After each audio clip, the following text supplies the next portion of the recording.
ደነኛ እንኳን ሹ ጉዳይ ሲነሱ ነገሮች ማውሪን ፕሊስ። እሺ ያው እኔ ያው አንድ ሁለት ሰዎች ነበሩና ግብረ ሰዶማዊ ነበሩ። እኔ በማላውቀው ሁኔታ ነው አላወቃቸውም እና ስራ አጋጣሚ ስራ ፈልጌ ነው እነሱ ጋር የሄድኩት እና ስራ አገኘው እነሱ ጋር ተቀጠርኩ። እና ስራ ተቀጥሬ እነሱ ጋር ስገባ በጣም በቃ በከባድ ሁኔታ ውስጥ ያው እነሱ ግብረ ሰዶማዊ ናቸው። ከባድ ነው ፈለገ፣ ከባድ ነው፣ በጣም በጣም ከባድ ነው። ምንም በቃ አሁን ላይ ኦኬ እሺ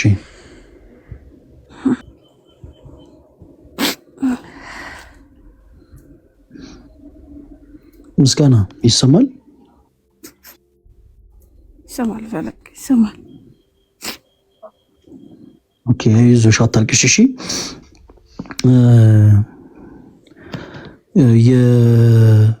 በተመሳሳይ ጾታ የሩካቤ ጥቃት ደርሶብሻል መሰለኝ አይደል ምስጋና?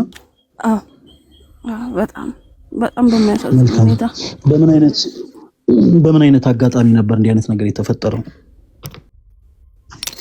ያው እኔ መጀመሪያ አላወቅኳቸውም ነበር እንደዚህ እንደሚያደርጉ አላወቅኩም። ያው አንዳንዴ ግን ያው ውስጥ የሚያደርጉትን ነገር ስመለከት በጣም ሀዘን ነበረ። ማለት ሰው እንዴት እንደዚህ ያደርጋል ምንድነው ብዬ ለራሴ ጥያቄ ፈጥሮብኝ ነበረ። ግን ችላ ነበረ፣ በጣም ችላ እላለሁ። እና የሆነ ቀን ጠዋት ስራ እንድገባ አዘዙኝ ማለት ነው። ከዛ ስራ ገባው ጠዋት። ከስራ ስገባ በቃ የግቢው ካሜራ ምናምን ሁሉ ነገር የድርጅቱ ካሜራ ምናምን ጠፍቷል እና አልጠረጠርኩም። አይ እንደዚህ እንደማያደርጉ ምንም አልጠረጠርኩም። የዛን ቀን ሲሄድ እግዚአብሔር ወይ ምን አለ የመኪና አደጋ ደርሶብኝ በሞትኩ። እግዚአብሔር እኔን የሚወደኝ ከሆነ ለምን እንደዚህ አይነት ነገር አደረገብኝ በእኔ ላይ ብዬ በቃ በጣም በጣም እኔ ቤተሰቦቼ እኔ በጣም ደሃ ነበሩና 6 ነን። እኔ ለቤቴ የመጨረሻ ልጅ ነኝ እና እናቴ ማገዶ ሸጣን ያሳደገችኝ። በጣም ከባድ ነው ፈለገ። እኔ አሁን ያለሁበት እውነት ግን እግዚአብሔርን ይቅር ይለኛል ፈለገ። አዎ ምስጋና፣ አዎ እግዚአብሔርማ ይቅር ባይ ነው ይመስለኛል። ያው ከነገሮች የተረዳሁት ነገር ድምጽ ይሰማል። በመጀመሪያ ይሰማል። አዎ ይሰማል ፈለገ። ሶሪ በጣም የኔትወርክ እየተቆራረጠ ስለነበረ ነው ይመስለኛል። ነገሮችን ስታስረጅኝ የተረዳሁት ነገር ይሰማል አይደል ምስጋና ድምጼ? አዎ ትሰማለህ ፈለገ፣ ትሰማለህ። አዎ ነገሮችን ስትነኝ የተረዳሁት ነገር የተፈጠሩትን ነገሮች በቃላት ደረጃ ማስረዳት ይመስለኛል ትንሽ አቅቶሻልና በመጀመሪያ የተፈጠሩትን ነገሮች ሁሉ ሳትፈሪ ደፍረሽ ስለመጣሽ በጣም በጣም በጣም እናመሰግናለን። እና እግዚአብሔር አምላክ ይቅር ባይ ነው። መርሳት የሌለበት ትልቁ ነገር መጨረሻ ላይ ካነሳሽው ጥያቄ ስንጀምር እግዚአብሔር አምላክ ይቅር ባይ ነው። እንዲህ አይነቱ ነገር አንቺ ፈልገሽው ከፈቃደ እግዚአብሔር ትእዛዝ ለመውጣት ፈልገሽ ሆን ብለሽ ያደረግሽው ነገር ሳይሆን በአጋጣሚ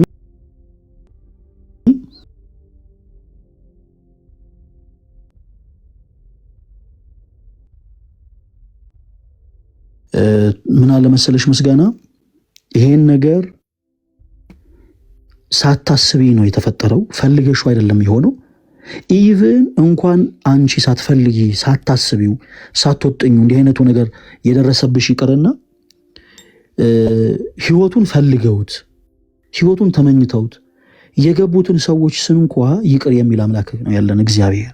ደጋግመን የምናነሳው አንድ የመጽሐፍ ቅዱስ ጥቅስ አለ በዚህ በዮሐንስ ወንጌል ምዕራፍ 13 ከቁጥር 6 ላይ ጌታችን መድኃኒታችን ኢየሱስ ክርስቶስ ማበሻ ጨርቅን ወስዶ የሐዋርያትን እግር ሲያጥብ ጴጥሮስ አንተማ እኔን አታጥበኝም ብሎት ነበረ ስለትትና። ከዚህ በኋላ ጌታችን ምንድን ያለው ለጴጥሮስ? ጴጥሮስ እኔ ካላጠብኩ አጠራም ነው ያለው። በምንም አይነት ሁኔታ ልናልፍ እንችላለን። ምንም አይነት በደሎችን ልንበድል እንችላለን። ክርስቶስን ምንም አድርገን ልናስቀይመው እንችላለን። ነገር ግን ከኃጢአት ሁሉ አጥቦ ሊያነጻን የሚችለው ክርስቶስ ኢየሱስ ብቻ ነው። ክርስቶስ አጥቦ ሊያነጻው የማይችለው ኃጢአት የለም። ምስጋና መርዳት ያለብሽ ነገር እኔ እንዲሁ ይበድያለሁ፣ ክርስቶስን እንዲህ አስቀይሜዋለሁ፣ እንዲህ አይነት ነገር በሕይወቴ ተፈጥሯል እና እውነት እግዚአብሔር ይቅር ባይ ነው ወይ ብሎ መጠየቅ ባጭሩ ክርስቶስ አዲስ ኪዳን ማስተስረይ ማለትም ካደርጉት። እሺ በደንብ ፕሊስ ኮፒ ሊንክ አድርጉት። ለእንዲህ አይነቱ ጉዳይ በጣም ብዙ ሰዎች ቦታ ያንኳኳ ስለሆነ ማለት ነው፣ የብዙ ሰዎችን ቤት ያንኳኳ ስለሆነ ፕሊስ በደንብ ኮፒ ሊንክ አድርጉት። ሰው ምስጋና እንዲህ አይነቱን ነገር ፈልገሽው አስበሽበት ወጥነሽው ሆም ብለሽ ያደረግሽው ነገር አይደለም። ጋይስ እባካችሁን እንዳይቆራረጥ ፕሊስ በደንብ ኮፒ ሊንክ አድርጉ። እሺ ኦኬ፣ እግዚአብሔር ያክብረልን። በቤተ ክርስቲያናችን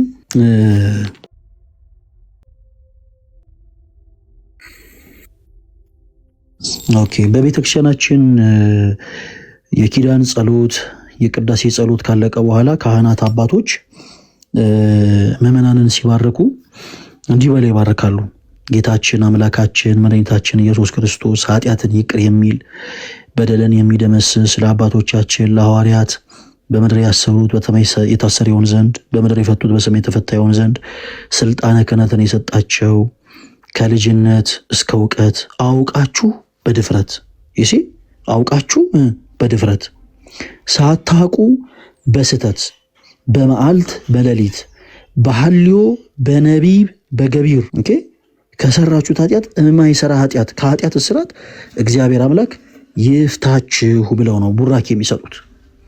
ሰው እግዚአብሔር አምላክ ይቅር ይለኝ ይሆን ወይ የሚል ጥርጣሬ ውስጥ በፍጹም መግባት የለባቸውም። እሺ ምስጋና በፍጹም ክርስቶስ የሚፈልገው ከኛ ጸጸትን ብቻ ነው።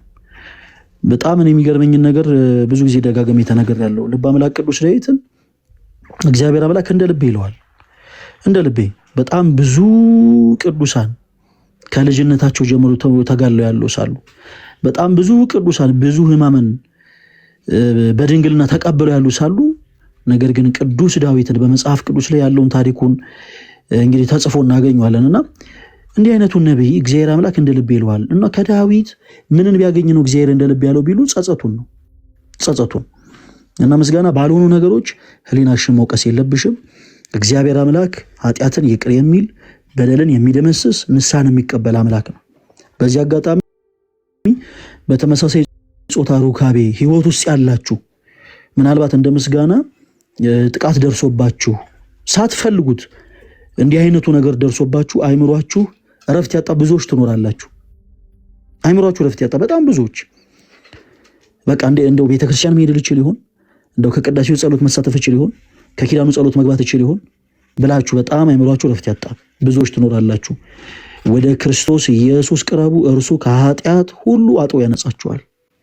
ሲቀጥል ምናልባት በእንዲህ አይነት ደግሞ ህይወት ሳትፈልጉት እንዲሁ ደግሞ የቀጠላችሁበት ብዙዎች ትኖራላችሁ።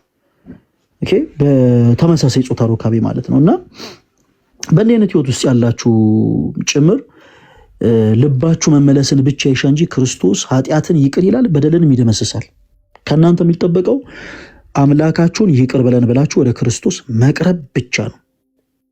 ስለዚህ ምስጋና አሁን ላይ አይምሮች ላይ ያለውን ይሄንን ትልቁን ቁጭት ትልቁን ራስ ምታት እንዴት አድርገን እንፍታው ካልን ራስን ለካህን ማሳየት፣ ወደ ክርስቶስ መቅረብ፣ በንስሐ መመላለስ። በቃ ከአንቺ የሚፈልገው ክርስቶስ ጸጸትን ብቻ ነው።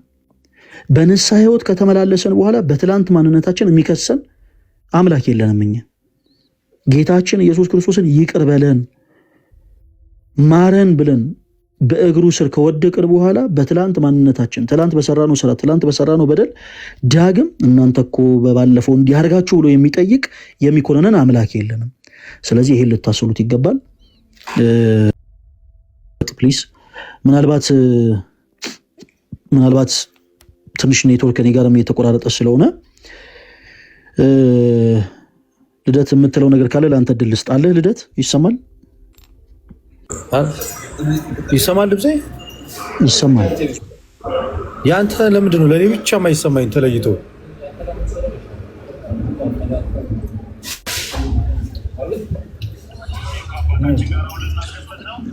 ፈለገ ይሰማል? ያንተ አይሰማኝ። ለምስጋና የምትላት ነገር ካለ ለአንተ የተወሰኑ ድሎችን ልስጥ። ምን አልከኝ? ለምስጋና የምትላት ነገር ካለ ለአንተ የተወሰኑ ድሎችን ልስጥ። በመጀመሪያ ደረጃ በዚህ መልክ ነገሮች መዘጋጀታቸው ደስ ብሎኛል። ትልቁ ነገር እሱ ነው። በዚህ መልክ ነገሮች መዘጋጀታቸው ሰው እንዲመጡ የሚያወራበት የሚናገራበት ቦታ በመገኘቱ እና በኦርቶዶክሳዊ ለዛ ለመደጋገፍ በመወሰናችን በጣም ትልቅ ነገር ነው። በጣም ደስ ይላል። እግዚአብሔር ይስጥልን፣ ዲያቆን ቃልዮት ያሰማልን።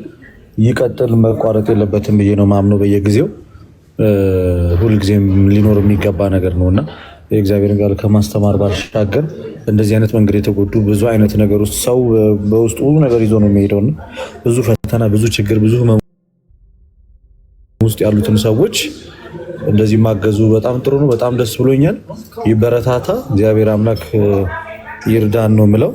በጣም ብዙ ሰው ወደኋላ ሊጎትት ብዙ ወሬ ቢያወራም እኛ ወደፊት ብቻ እየቀጠልን ከመድኃኒዓለም ጋር ከዚህ በላይ እንደምንሰራ አምናለሁ። በጣም ይበል የሚያሰኝ ነው ለማለት ነው። እሺ ቴንኪው ልደት። ምስጋና ምናልባት መጨመር የምትፈልጊው ሀሳብ የምታነሻቸው ጥያቄዎች ካሉ ለአንቺ እድል ልስጥሽ። ምስጋና አይዞሽ ምስጋና። እሺ 23 ዓመቴ ነው እና ገና በ23 ዓመቴ ግን ቤት ውስጥ ቁጭ ብዬ ነው ያለው። ምክንያቱም ተስፋ የለኝም። እንደ ሰው ተምሬያለሁ፣ ተመርቄያለሁ። በጣም የሚያሳዝነው ምስጋናዬ፣ ቅድም እንዳልኩሽ ምን አለ መሰለሽ፣ አሁንም አንድ በደንብ አጥርተሽ እንድታቂ የምፈልገው ነገር ሁለት አይነት ጸጸት አለ። እሺ ምስጋና ፕሊስ በደንብ አድርገሽ አዳምጪ። ሁለት አይነት ጸጸቶች አሉ። አንደኛው ጸጸት መልካም የሆነ ጸጸት ነው። ሁለተኛው ጸጸት ደግሞ መጥፎ ጸጸት ነው። መጥፎ ጸጸት ከአምላካችን ከእግዚአብሔር ዘንድ እንድንርቅ የሚያደርገን ነው። መጥፎ የሆነ ጸጸት ጥሩ አይደለም። የትኛውም በእግዚአብሔር የሚያምን ፍጥረት በአጠቃላይ መጥፎ የሆነ ጸጸት ሊጸጸት አይገባም። ምስጋና አንቺ ባላሰብሽ ሁኔታ እንጀራ ብለሽ በወጣሽበት በተመሳሳይ ጾታ ሩካቤ ጥቃት ደርሶብሻል። እንዲህ አይነቱ ነገር ፈልገሽው አስበሽው አቅድሽው የሆነ ነገር አይደለም፣ ሳታስቢ በህይወትሽ የመጣ ነው። በእንዲህ አይነት ፈተና በጣም ብዙዎች ይፈተናሉ። ታዲያ በእንዲህ አይነት ፈተናዎች እየተፈተናችሁ ሳለ መጥፎ የሆነ ጸጸትን የምትጸጸቱ ከሆነ እመኑኝ፣ ክርስቲያኖች እመኑኝ፣ በጣም ከባድ ነው የሚሆነው። ምክንያቱም መጥፎ የሆነ ጸጸት ራሳችሁን ነው እንድትወቅሱ የሚያደርገው። ይሄ ከቅዱሱ መንፈስ ከአምላካችን ከእግዚአብሔር የተቀዳ ጸጸት አይደለም። ስለዚህ ጥንቃቄ ያስፈልጓል። ራሳቸው እንድትወቅሱ፣ እኔ እኮ ቆሻሻ ነኝ፣ እኔ እኮ ለመቅደሱ አልገባም፣ እንዴት እኔ ቅዳሴ እሄዳለሁ፣ እንዴት እኔ ነጠላ አድርጌ እንዴት እንደው ጸሎት እሳረጋለሁ፣ እንደው ቤተክርስቲያኑን እርሱት፣ እንዴት ለጸሎትስ እንደው ነጠላ ለብሼ እንዴት እቆማለሁ እንድትሉ ያደርጋቸዋል። ይሄ መጥፎ የሆነ ጸጸት ነው። ምስጋና ይሄ ጥሩ አይደለም። መልካም የሆነ ጸጸት ግን ራሳችን የሚያንደረድረን ነው። ወዴት? ወደ ክርስቶስ የሚያቀርበን። ሰዎች ሆነን እንበድላለን። ያው ከሰው ስተት ከእንጨት ጭስ ከብረት ዝገት አይጠፋም እና ምናልባት በነፍስ የድፋምነት ስሜት ሲሰማን ምስጋና ከኃጢአት አጥቦ ሊያነጻ የሚችል ሊቀ ካህን አለን። እርሱ ደግሞ ክርስቶስ ኢየሱስ ነው። ስለዚህ ልክ በእንዲህ አይነት መንፈስ ላይ ስንገኝ፣ ልክ በነፍስ የድፋምነት ስሜት ሲሰማን ራሳችንን ወደ ክርስቶስ ልናቀርብ ይገባል። ሰው ገላው እንኳን ሲቆሽሽ እኮ አያስችለውም አይደል? ገላው እንኳን ሲቆሽሽ ውሃ ፍለጋ ይንከራተታል ሰውነቱን ለማጽናት። ስለዚህ ውጫዊ የሆነ ስጋችንን ለማንጻት ይሄን ያክል ውሃ ፍለጋ ከተከራተተን፣ በነፍስ ደግሞ የድፋምነት ስሜት ሲሰማን እጥፉኑ ወደ ክርስቶስ ኢየሱስ ልንቀርብ ይገባል። ምስጋና አሁን ላይ የአንቺ ራስን መውቀስ፣ አሁን ላይ የአንቺ ብቻሽን ተቀምጦ ማንባት፣ ራስሽን መውቀሱ ለየትኛውም ነገር መፍትሄ አይሆንም። በዚህ አጋጣሚ ላንቺም ምናልባት ባንቺም ደግሞ አይነት ተመሳሳይ ህይወት ውስጥ ላሉ ሰዎች መልእክቶችን ላልሰላልፍ እንደ ምስጋና አይነት ህይወት ውስጥ ያላችሁ እህት ወንድሞች ፕሊስ ሳትፈሩ በውስጥ መስመር መልእክት አስቀምጡልን። እሺ መልእክት አስቀምጡልን። እንዲህ አይነት አጋጣሚዎች በህይወታችሁ ድንገት ገጥሟችሁ ራሳችሁን ከቅዱስ ቤተክርስቲያን ያገለላችሁ፣ ራሳችሁን ከአውደ ምህረቱ ያገለላችሁ፣ ራሳችሁን ከሰርክ ጉባኤ ያገለላችሁ፣ ራሳችሁን ነጠላ ከመልበስ ጧፉን አብርቶ ከመድረሱ ከመመላለስ እህት ወንድሞቻችን እባካችሁን ወደ ቤተክርስቲያን ራሳችሁን በእንደዚህ አይነት አጋጣሚ የተነሳ ከብዙ አይነት ነገር ያገለላችሁ፣ ራሳችሁን በብዙ አይነት መንገድ ያገለላችሁ እህት ወንድሞች ፕሊስ ቀረብ ወደ ቤተክርስቲያን። ከኃጢአት አጥቦ የሚያነጻው ክርስቶስ ነው። ኃጢአትን በነገራችን ላይ ጥቃት የሚደርስባቸው ሰዎች ኃጢአትን ሰሩ አይባልም፣ ግን ያጣችሁትን ሰላም እንኳ የሚመልስላችሁ ክርስቶስ ነው። ወደ ክርስቶስ ቅረቡ እና ምስጋና አሁን ላይ እነዚህ ከንቱ የሆኑ እንባዎችን ማፍሰስ የለብንም። ከንቱ የሆኑ ጩኸቶችን መጮህ የለብንም። ከንቱ የሆኑ ለቅሶችን ማልቀስ የለብንም። ይልቁኑ ከኃጢአታችን አጥቦ ሊያነጻን የሚችለው ክርስቶስ ስለሆነ ወደ እሱ እንቅረብ። እንደ ማርያም ዘናይን ረዥም ዓመት ስጋዋን በመሸጥ ትኖር ነበር። ረዥም በመሴሰን በኃጢአት መንገድ በመመላለስ ረዥም ዓመት ኖራ ነበር። ልክ መመለስ የፈለገችበት ታይም ላይ ግን በቃ ወሰነች። ከንቱ የሆነ ለቅሶ ቤቷ ተቀምጣ አላለቀሰችም። የጸጸት ለቅሶን አለቀሰችም። ከንቱ የሆነ እንባን አላፈሰሰችም። የጸጸትን እንባን አፈሰሰችም። ከዛስ ራሷን ወደ ክርስቶስ አቀረበች። ምስጋና በእግሮቹ ስር ተደፋች። በእንባዋ የክርስቶስን እግር አጠበች። ሽቶ ማርከፈከፈችለት። ኃጢአቷን ሁሉ ክርስቶስ ይቅር አላት እና ምስጋና አሁን ላይ ያጣሽውን ሰላም ሊመልስልሽ የሚችለው ከንቱ የሆነ ጸጸት አይደለም። ምናልባት በቤትሽ ተቀምጠሽ ስራ ሳትሰሪ ከሰዎች ራስሽን ገድበሽ ከተለያዩ ነገሮች ራስሽን አቀበሽ እምትዩ ውሉ አይደለም ያጣሽውን ሰላም ይመልስልሽ። ያጣሽውን ሰላም የሚመልስልሽ የሰላሙ ንጉሥ ሊቀ ካህናችን ክርስቶስ ኢየሱስ ብቻ ነው። ስለዚህ ወደ እርሱ ልትቀርቢ ይገባል። ዓለም የነጠቃችሁን ሰላም ክርስቶስ ብቻ ነው የሚሰጣችሁ። በነገራችን ላይ ክርስቲያኖች ክርስቶስ ብቻ። ስለዚህ ወደ ቤተ ክርስቲያን መቅረባችሁ እንዳትረሱ፣ ወደ ክርስቶስ መቅረባችሁ እንዳትረሱ። ምስጋናዬ በውስጥ በደንብ እናወራለን። በተለያየ አይነት ሁኔታ ላይ ያሉ እንዲያዘኑ ሰዎችን አጋጣሚ ጠብቀው ላልሆነ ለግላዊ ጥቅም ሲሉ የተለያዩ መልእክቶችን የሚያስቀምጡ ሰዎች ይኖራሉ። ምስጋናዬ በቻልሽው አቅም ሌሎች መልእክቶችን ፍጹም ክርስቲያናዊ የሆኑ ካልሆኑ በስተቀር ሌሎች መልእክቶችን ባለመመለስ ራስሽን ከተለያዩ ነገሮች ጠብቂ። እስከዛው እዚሁ ከሆንሽ እናወራና ካህን እናገናኝሻለን። በነሳው ትመላለሻለሽ። ዳግም ከክርስቶስ ጋር ትታረቂያለሽ። ያጣሽውን ሰላም መልሶ ክርስቶስ ይሰጥሻል። በአንዳች እንዳትጨነቂ። እሺ ምስጋና ትልቁ ነገር አሁን ደስ ሊልሽ የሚገባው ነገር ምንድነው? ልብሽ በቃ ወደ ክርስቶስ መቅረብ ነው የሚፈልገው። ልብሽ የናፈቀው አሁን የእግዚአብሔርን መቅደስ ነው። ልብሽ የናፈቀው ጨለማ ቤቱን፣ ልብሽ የናፈቀው እግዚአብሔርን ነው።